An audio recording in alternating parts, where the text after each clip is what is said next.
Good morning, my name is Amurskaya O Yu Lecture, and the course is Multilingual Technologies in Educating Children with Psychological Disorder, and I would like to speak about education of children with ASD. So first of all, the ASD emerges in early childhood. It's an innate complex disorder caused by genetic mutations. It's a genetic disorder and it is general, and some autistic features stay for life.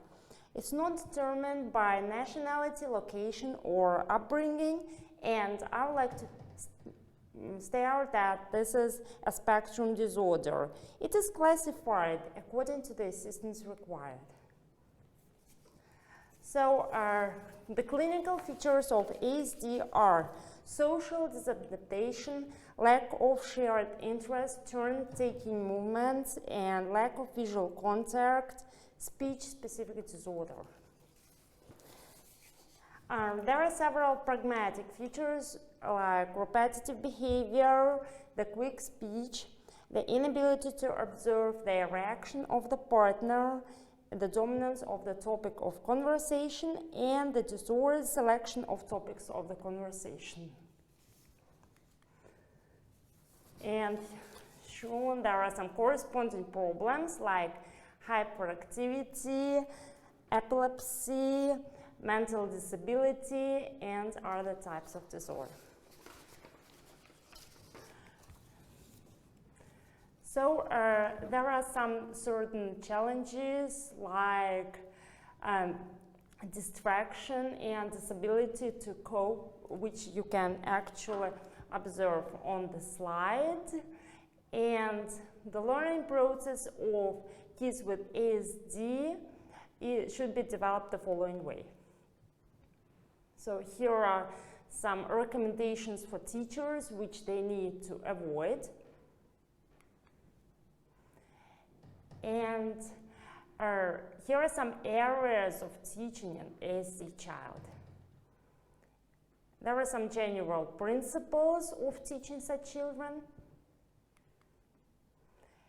and the choice of learning tools.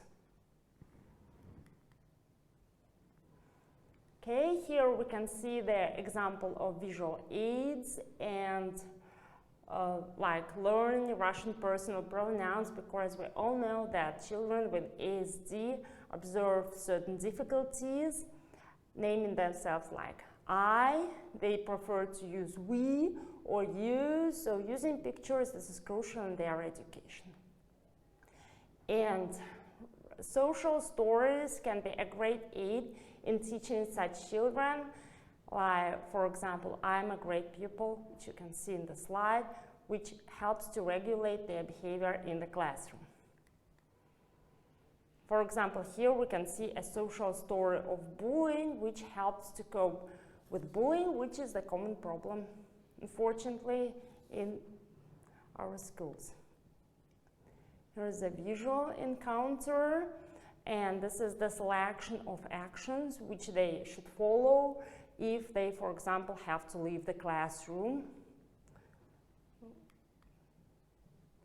And here are the certain requirements for the apps, because they're actually fond of computer games and applications, but not every application is suitable, and that's why they need to have plain background and no background music, and actually plain pictures, and the correct answer should be awarded verbally. And so here we see some resources for parents which can help their kids. And here are some resources that teachers can use. Thank you for your attention.